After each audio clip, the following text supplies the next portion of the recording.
नमस्कार। आज पढ़ेंगे modified limit test for chloride and sulphate. जो सभी ये समझते हैं कि modified limit test for chloride and sulphate का मतलब एक क्लोराइड का प्रोसीजर में चेंज होगा या फिर सल्फेट लिमिट टेस्ट का प्रोसीजर में चेंज होगा, ऐसी बात नहीं है। ये जो मॉडिफिकेशन है, जो सैंपल सॉल्यूशन प्रिपेयर करते हैं, जहाँ भी सैंपल सॉल्यूशन डालते हैं, उस सॉल्यूशन बनाने में कुछ मुश्किलें आते हैं। उसको कैसे मॉडिफाई करके डालना है, आपको मैंने पहले भी बता चुका हूँ कि क्लोराइड और सल्फेट लिमिट टेस्ट में कि सैंपल सॉल्यूशन लेने के बाद जो भी चीज़ डालोगे, any reagent, before adding any other reagent, the solution must be clear and colourless.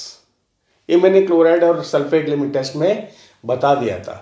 जिन्होंने भी आज जुड़े हैं, आप पहले chloride and sulphate limit test के बारे में जान लें। वो मैंने डिस्क्रिप्शन में लिंक दिया हुआ है, पहले वो देखने के बाद आप मॉडिफिकेशन टेस्ट देख लीजिए। अब मॉडिफिकेशन करने के लिए बहुत सारे अलग अलग सैंपल्स होते हैं। जो सैंपल्स है तकलीफें आते हैं, बनाने में मुश्किलें आते हैं। तो मुश्किलें क्या है, आपको देखो बहुत सारे प्रोसीजर है, पूरा हजारों कंपाउंड है, सारे तो याद रखना है नहीं है, याद रखना नहीं है, लेकिन कुछ चीज़ों के बारे में आपको पता होना चाहिए कि कैसे करना है। जैसे कि कलर्ड सब्सटेंस है, कलर्ड कंपाउंड है, तो वो कैसे करें। अगर कोई कलर्ड कंपाउंड है, उसको डालते ही कलर आ जाएगा, वो कैसे करें। कुछ सैंपल है इनसॉल्युबल है, इनसॉल्युबल कंपाउंड है। इनसॉल्युबल कंपाउंड अगर डालोगे ये घुलता ही नहीं है। तो मेरा प्रोसीजर क्या था कि before adding any other reagent it should be clear colourless. तो ये इनसॉल्युबल यहां डालते ही नेस्लर सिलेंडर में घुलता ही नहीं है, तो तब कैसे करें। नेक्स्ट थर्ड ऐसा होगा बेसिक सब्सटेंसेस, बेसिक या फिर अल्कलाइन सब्सटेंसेस। अगर अल्कलाइन है पहले ही डाल दिए, हमने नाइट्रिक एसिड डाल दिया, तो ये सब्सटेंस रिएक्शन करना शुरू कर देगा इसके साथ। जब नाइट्रिक एसिड के साथ रिएक्शन कर चुका है तो हमको नाइट्रिक एसिड नहीं बचेगा। हमको नाइट्रिक एसिड अगर क्लोराइड लिमिट टेस्ट कर रहे हो और सल्फेट लिमिट टेस्ट अगर 85 का देखें तो उसमें HCl डालते 2 ml, तो HCl भी नहीं बचेगा। तो हमको क्या है कि सैंपल के साथ ये जो नाइट्रिक एसिड डालते हैं उसके बाद भी नाइट्रिक एसिड होना जरूरी है, क्योंकि इट डिजॉल्व्स अदर इम्प्यूरिटी। ये नहीं है तो अब दूसरा इम्प्यूरिटी डिजॉल्व नहीं होगा, उसका ओपेलेसेंस आएगा। जब हम उसके लिए डाल दिए, सैंपल डाल लिए और नाइट्रिक एसिड डाल दिए, अंदर ही रिएक्शन कर चुके हैं, नाइट्रिक एसिड बचा ही नहीं है, तो इम्प्यूरिटी प्रेसिपिटेट होना शुरू हो जाएगा। तो ऐसे सब्सटेंस को कैसे मॉडिफाई करें सो दैट हम इजीली प्रिपेयर कर सके और इजीली सॉल्यूशन बना सके, जो टेस्ट कर सके हम आसानी से। तो इसलिए क्या होगा, इन सब्सटेंस को कैसे मॉडिफाई करते हैं जो टेस्ट के लिए। तो ये है modification of limit test for chloride and sulphate. अब हम 1 by 1 करके देखते हैं। अगर कलर्ड है तो क्या करें, कलर्ड सब्सटेंस है, कलर्ड कंपाउंड है तो क्या करें। तो कलर्ड कंपाउंड एग्जांपल है एक KMnO4, potassium permanganate. Potassium permanganate अगर देखें, पोटासियम परमैंगनेट सैंपल में डाल दिया, सपोज ये क्लोराइड लिमिट टेस्ट कर रहे, तो ये डाल दिए हमने क्लोराइड लिमिट टेस्ट में, वो तो कलर बनेगा, उसका तो अलग कलर है, वायलेट कलर या फिर डार्क पर्पल कलर बोले, वो कलर है इसके अंदर। तो ओपेलेसेंस कहां से टेस्ट करोगे। अगर लिमिट टेस्ट फॉर सल्फेट कर रहे हैं, हम 85 का देखें तो मैं इसको ये तो इसका है, 85 का देखें तो हम 2 ml HCl लेते हैं, डाइल्यूट HCl 85 में, sample plus 2 ml dilute HCl। इसमें भी एसिटिक एसिड लेते हैं, 1.5 molar ethanolic sulphate standard solution लेते हैं। तो ये इसमें भी, और एसिटिक एसिड भी लेते हैं इसमें, acetic acid 5 molar acetic acid. तो ये एसिटिक एसिड रिएक्शन कर होगा, सैंपल से कर चुका होगा, तो हमारे पास कुछ एसिड बचना चाहिए उसमें। तो इसलिए ये सॉल्यूशन करने से देखो, सैंपल ओपेल एसेंस कंपेयर करेंगे क्लोराइड में, टर्बिडिटी कंपेयर करेंगे सल्फेट में, लेकिन जब हम KMnO4 लेते हैं इसके अंदर, तो कलर तो पर्पल कलर बन जाएगा। तो इसलिए हमको कलर नहीं चाहिए, कलर को हटाना है। तो हम क्या करना पड़ेगा कि KMnO4 का कलर हटाना है। तो KMnO4 that means any coloured substance before carry out the test you should decolorize it. That is the modification. Sample इसके अंदर डालने से पहले उस सैंपल सॉल्यूशन पहले बना ले, उसका कलर डीकलराइज करे, कलर हटा दो, फिर कलर हटाने के बाद वो सॉल्यूशन इसमें लेंगे। अब देखिए मैं KMnO4 पहले क्या करता हूं, दैट इज फर्स्ट KMnO4, एक वाटर बॉईल करते हैं, इधर मैं गैस लगा रहा हूं, वाटर से हीट कर दिए हमने। To the boiling water add KMnO4 powder, जो KMnO4 है बॉइलिंग वाटर में डाल देना, क्योंकि बॉइलिंग वाटर में कंप्लीटली सॉल्युबल है। जब इसमें KMnO4 डाल दिए, बॉईल हो जाएंगे, तो उसके अंदर IP में दिखा है 4 ml अल्कोहल, आपको जरूरत तो नहीं है वो बोलने के लिए। ट्रीट विथ अल्कोहल, अल्कोहल डालो, अल्कोहल मतलब इथेनॉल, अल्कोहल डाल के स्लोली ऐसा इतना डालना है जब तक कि ये कलर चले जाए, इसका कलर चले जाएगा।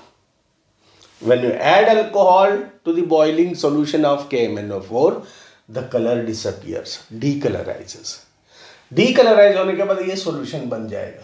तो यहां क्या रिएक्शन होगा, KMnO4 reacts with alcohol and converted to aldehyde. That is आपको मालूम होना चाहिए कि alcohol on oxidation produces aldehyde, aldehyde को फर्दर ऑक्सीडाइजेशन करो तो एसिड बनेगा। ये तो क्या बनेगा क्या नहीं हमको इसमें जरूरत नहीं है। क्या होगा इसके अंदर, KMnO4 is oxidising agent, it oxidises alcohol to aldehyde, लेकिन इट गेट रेड्यूस्ड, जब भी कोई होगा वो भी रेड्यूस होगा, वहां मैंगनीज डाइऑक्साइड आता है इसके अंदर। मैंगनीज डाइऑक्साइड बनता है, ये ब्राउन प्रेसिपिटेट बनता है, बारीक बारीक प्रेसिपिटेट। अब वो डिस्टर्ब करेगा, तो हमको क्या करना पड़ेगा, इस सॉल्यूशन को फिल्टर करना पड़ेगा। मैंने रफ फिगर डाल रहा हूं, और एक बीकर लेंगे, उसमें फिल्टर पेपर लगा के फिल्टर करेंगे। फिल्टर करने के बाद जो इनसॉल्युबल प्रेसिपिटेट मैंगनीज डाइऑक्साइड है वो फिल्टर पेपर पे रह जाएगा। जो फिल्ट्रेट रहेगा, फिल्ट्रेट में पूरा कलरलेस रहेगा। आपको मालूम है चाय बनाते हैं, हमको पाउडर लीफ का जरूरत नहीं है, चाय का लीफ का जरूरत नहीं है, चाय का पत्ती तो फेंक देते हैं, हम उसका डिकॉक्शन कलेक्ट करते हैं, क्योंकि उसके अंदर जो चीज़ चाहिए चाय में का वो उसमें मिल जाएगा। उसमें क्या रहता मैं नहीं बताऊंगा, लेकिन जो चाय की जो डिकॉक्शन है वो कलेक्ट करते हैं। ऐसे ही जब हम फिर ये करने के बाद सारा कलर तो चलेगा, लेकिन मैंने फिर से आप देख लेना सल्फेट और क्लोराइड लिमिट टेस्ट में पुराने वीडियो में मैंने बोला क्लियर एंड कलरलेस होना, और एक वर्ड बोला कि this is based on the reaction between soluble chloride with silver nitrate, ऐसा ही बोला था। सल्फेट में soluble sulphate with barium chloride, यही वर्ड यूज करा था प्रिंसिपल में। तो इसके अंदर सल्फेट तो सॉल्युबल है, तो जब फिल्टर करोगे जो भी इसके अंदर का सल्फेट है वो नीचे सॉल्यूशन में आ जाएगा। तो हमको तो सल्फेट चाहिए, सैंपल का जरूरत नहीं है। लिमिट टेस्ट या फिर टेस्ट फॉर इम्प्यूरिटी में क्या होगा, reagent will react with the impurity not with the sample. हमको तो इम्प्यूरिटी कलेक्ट करना है, जो सल्फेट या क्लोराइड इम्प्यूरिटी इसमें आ जाएगा। अब ये सॉल्यूशन हम अगर क्लोराइड लिमिट टेस्ट कर रहे हैं इसमें यूज करेंगे। 20 ml, ये एक्चुअली अगर प्रोसीजर देखें तो 50 ml में बॉईल करो, 50 ml 1 ग्राम ले लो, 4 ml अल्कोहल डालो, ये सभी प्रोसीजर है। प्रोसीजर जब प्रैक्टिकल करते हैं उसके लिए ज़रूरत है। जब थ्योरेटिकल एग्जाम में लिखना है तो सिर्फ यही लिखना है कि वो जो sample solution is used for the limit test for chloride and it is proceeded, आपको प्रोसीजर एज इट इज लिखना है chloride limit test. Suppose exam में पूछे how do you test chloride limit test in KMnO4, तो आप क्या लिखेंगे? KMnO4 is a colored substance which will disturb the opalescence. Therefore, before carrying out the test, the KMnO4 solution should be, the color of the KMnO4 should be decolorized. For that, the specified quantity of KMnO4 is dissolved in boiling water and treated with alcohol until it is decolorized. वहाँ book में दिखा है until the meniscus is decolorized, मतलब total meniscus ऊपर का होता है, आप पूरा decolorized लिखना, and it is decolorized and the solution is filtered and filtrate is taken in the sample Nessler cylinder, add 10 ml of dilute nitric acid and dilute up to 50 ml with the distilled water, then add 1 ml of 0.1 m silver nitrate solution. Stir well and keep aside 5 minutes. After 5 minutes, the opalescence produced in the sample is compared with the standard containing known amount of chloride. हम कौन सा लेते हैं? 10 ml of chloride standard 25 ppm लेते थे। ये procedure है। अगर यही सल्फेट में पूछते, procedure same, the KMnO4 solution is decolorized by boiling with alcohol, water and alcohol, and it is filtered.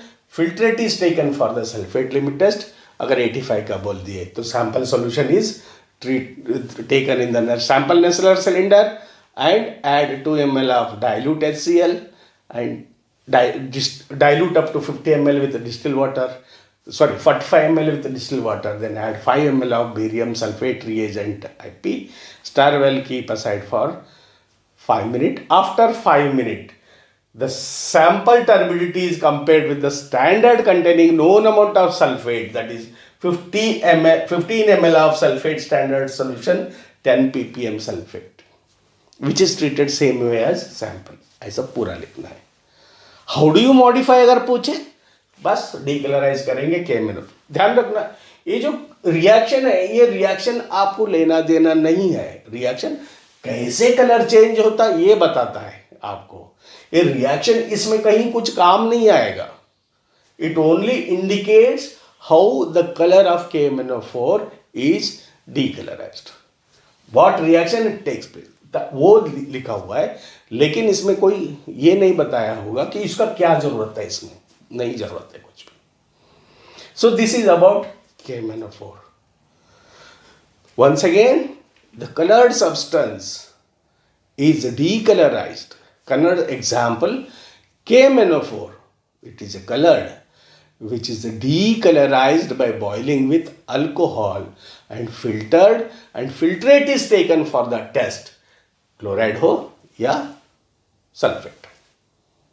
This is about KMnO4 के लिए।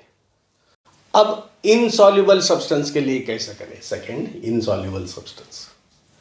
अगर हम insoluble substance chloride limit test में ले ले, वो तो पहले ही प्रेसिपिटेट रहेगा, पहले ही पाउडर रहेगा, घुलता ही नहीं है। अगर सल्फेट लिमिट टेस्ट में सैंपल ले लिए तो यहाँ भी पाउडर रहेगा।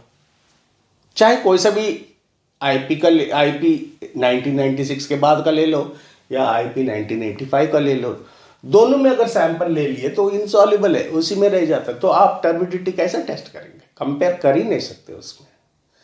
तो हमने पहले ही बोला, अगेन, अगर कोई चीज डालने से पहले sample must be clear and colourless, उसके अंदर कोई प्रेसिपिटेट नहीं होना चाहिए, उसके अंदर कोई कलर नहीं होना चाहिए।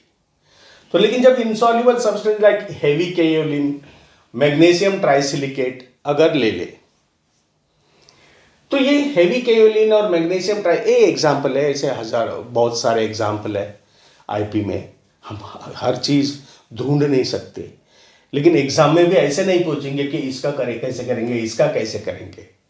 How do you test chloride and sulphate limit test in insoluble substances. तो उसके लिए क्या करना, अगेन हमने, अगर हम पहले इसमें डालने से पहले, क्लोराइड और सल्फेट में डालने से, टेस्ट करने से पहले, सैंपल लेने के लिए, तो हम क्या करते हैं, पहले हम इसको बीकर, उसके अंदर हमने स्पेसिफाइड क्वांटिटी, अगर हैवी में केएल ने उसका बताया होगा एक आईपी में, हैवी के इसके लिए पूछा गया है कि take 2 gram of heavy KL, 2 gram लेना, mix with 40 ml of water and 5 ml of acid. अगर क्लोराइड लिमिट टेस्ट कर रहे हैं तो HCl डालेंगे, सॉरी नाइट्रिक एसिड डालेंगे, और सल्फेट लिमिट टेस्ट कर रहे हैं तो HCl डालेंगे। रिफ्लक्स करो 5 मिनट, देन फिल्टर, ऐसा प्रोसीजर है। आपको ये सभी लफड़ा नहीं करना है। ऐसे मैग्नीशियम ऑक्साइड के लिए, क्लोराइड के लिए 1 ग्राम ले लो, magnesium trisilicate, it is a mixture of magnesium oxide and silicon dioxide, magnesium trisilicate. तो दैट मीन्स मैग्नीशियम ट्राइसिलिकेट अगर कर रहे हैं तो क्लोराइड लिमिट टेस्ट के लिए इन्होंने बताया कि 1 ग्राम ले लेना, उसमें mixture of 5 ml nitric acid and 30 ml water डालने के लिए बोला। तो ये प्रोसीजर हो गया। 30 ml ये बोलने का जरूरत नहीं, क्योंकि कौन सा एग्जाम में कौन सा आएगा आपको पता नहीं है। तो आपको सिर्फ इतना ही बोलना है कि if the substance is insoluble, तो क्या करना, फर्स्ट इट इज बॉइल्ड, उनको बॉइल करेंगे अच्छे से। अगर 66 आईपी में बोल दिया बॉइल करो, फिल्टर करो, ये हो जाएगा। लेकिन जब आईपी बढ़ते गया तो उन्होंने फिर उसमें भी एसिड डालने के लिए बोला। तो आपको ये लिखना है, if the insoluble substance are there, then the substances are boiled with water, sometimes with acid, in the presence of acid. इतना ही लिखना है कि boiled with water, or sometimes it is in the presence of acid, then it is filtered.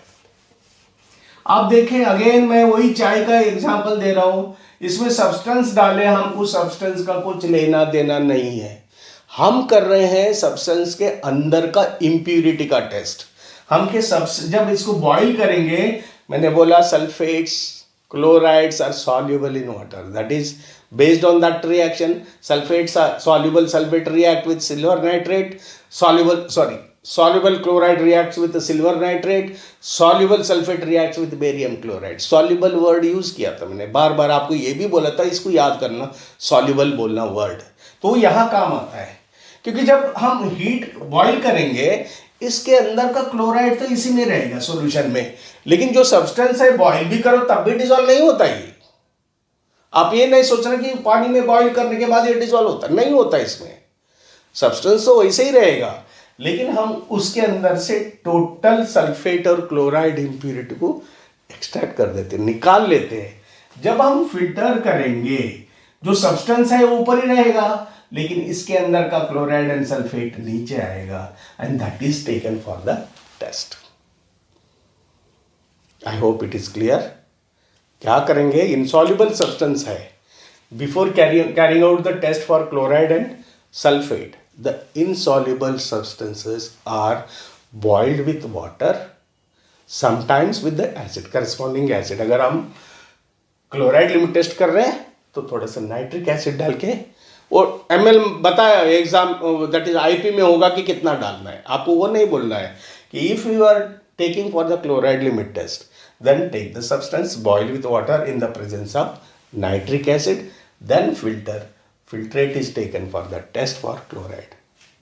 अगर sulphate limit test के लिए कर रहे हैं, the insoluble substance is boiled with water and hydrochloric acid, then after boiling, cool and filtrate is taken for the limit test for sulfate. This is the procedure for insoluble substances. अब चलते हैं alkaline substance, third alkaline substance और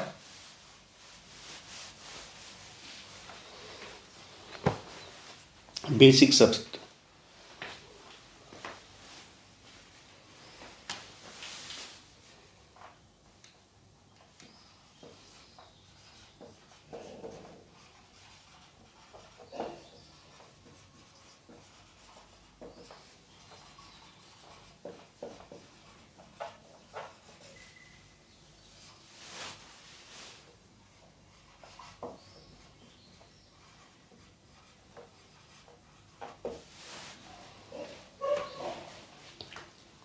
अब हम पढ़ते हैं अल्कलाइंस और basic substances कैसे। अगर अल्कलाइन और बेसिक सब्सटेंसेस है, मैंने पहले ही बता चुका, अगर अल्कलाइन सब्सटेंस ले लिए, जैसे सोडियम बाइकार्बोनेट ले लिया मैंने, और उसके बाद हम नाइट्रिक एसिड डालते ही जो सोडियम बाइकार्बोनेट है पूरा नाइट्रिक एसिड के साथ रिएक्शन कर चुका होगा, क्योंकि वो उसके अंदर आपको मालूम होगा carbonates and bicarbonates on addition liberates carbon dioxide, effervescence आ जाएगा। तो प्रोसीजर है। नाउ इसके अंदर डालते ही वो sodium bicarbonate NaHCO3 reacts with, अगर क्लोराइड लिमिट टेस्ट कर रहे हैं HNO3 के साथ रिएक्शन करेगा तो NaNO3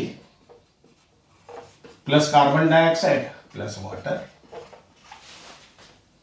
अगर सेम सोडियम बाइकार्बोनेट अगर HCl के साथ ट्रीट करें सल्फेट लिमिट टेस्ट के लिए तो वो बनेगा NaCl plus carbon dioxide plus water, ये आ जाएगा। लेकिन ये आने से हमको कुछ फर्क नहीं पड़ता। हमारे यहाँ प्रॉब्लम है, अगर अल्कलाइन या बेसिक सब्सटेंस दोनों सेम है, कभी अल्कलाइन पूछेंगे कभी बेसिक बोलेंगे, तो इसलिए आपको मैं दोनों लिख दिया। अल्कलाइन और बेसिक सब्सटेंस सब है तो क्या होगा, ये रिएक्शन होता है उसके अंदर, वो रिएक्शन होने से हमको कुछ नहीं फर्क पड़ेगा। हमारा प्रॉब्लम क्या है, वहाँ फ्री नाइट्रिक एसिड नहीं बचेगा। वो फ्री नाइट्रिक एसिड ज़रूरी है, क्यों? It dissolves other impurities like carbonates and phosphate. It also prevents the precipitation of silver as silver hydroxide. है ना, ये इसके लिए हम एसिडिक कंडीशन जरूरी है। जब एसिड इसके साथ खत्म हो गया तो वहाँ बचता नहीं है। तो इसलिए क्या करना, अगर अल्कलाइन सब्सटेंसेस है तो हम पहले ओपन वेसल में अल्कलाइन सब्सटेंस डालेंगे और उसके अंदर पहले ही अगर क्लोराइड लिमिट टेस्ट कर रहे हैं तो HCl डाल देना, या फिर नाइट्रिक एसिड डाल देना क्लोराइड के लिए, या फिर सल्फेट लिमिट टेस्ट कर रहे हैं तो HCl डाल देना। आप किसके लिए कर रहे हैं वो जरूरी है। वो डाल के and effervescence forms when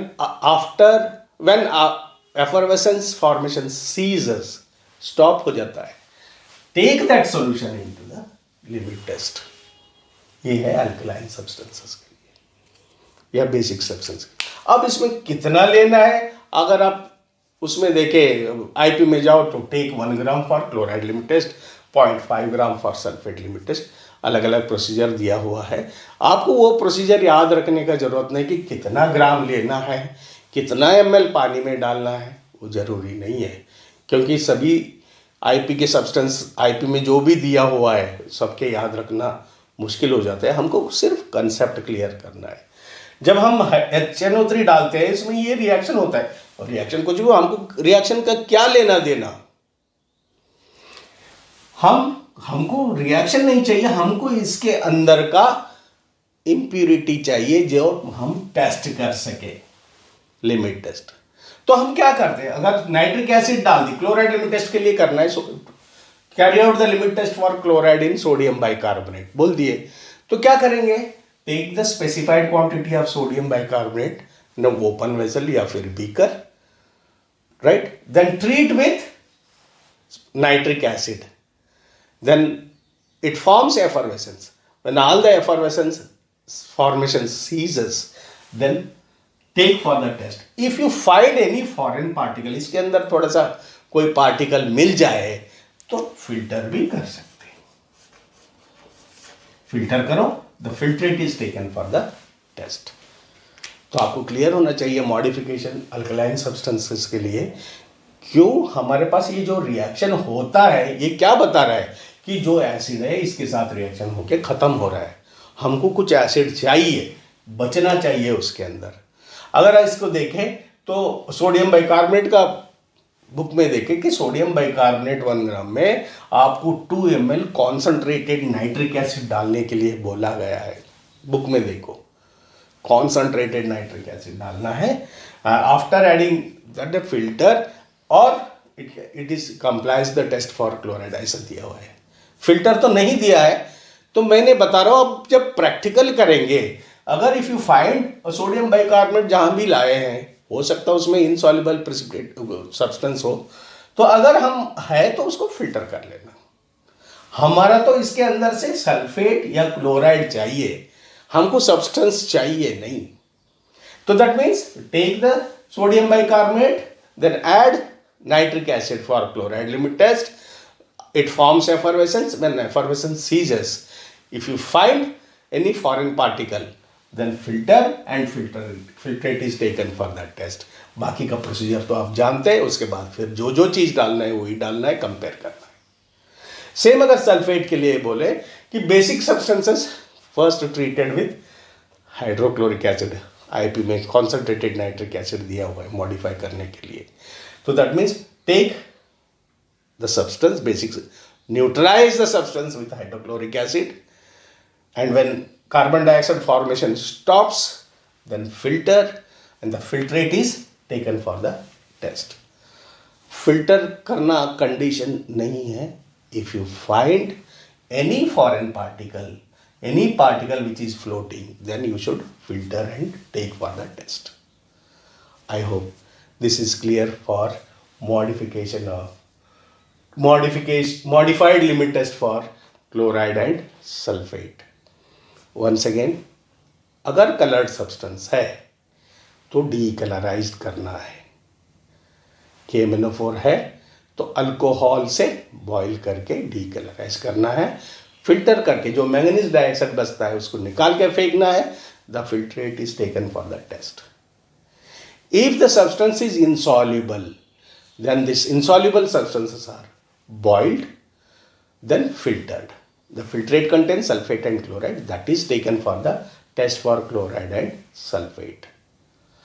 If it is alkaline or basic substances, first these substances are neutralized by acid. If it is chloride limit test, if you are using for the chloride limit test, then add nitric acid, neutralized by nitric acid. When carbon dioxide formation ceases, then the solution is taken for the test. If the solution contains any particle, filter it. अगर sulphate limit test करना है, take the alkaline substance, neutralize with hydrochloric acid. Again, carbon dioxide formation ceases, then it is filtered. If necessary, then the solution filtrate is taken for the test. This is about this one. तो again, अगर आप पहली बार जुड़े हो तो please subscribe करिए और description box में मेरा प्लेलिस्ट का लिंक दिया हुआ है, वो देख लीजिए। अगर अच्छा लगे लाइक बटन दबाइए और अपने फ्रेंड्स को शेयर करिए। और आपको इसके बारे में कैसा लगा प्लीज़ कमेंट बॉक्स में लिखना ना भूलें। Thank you very much.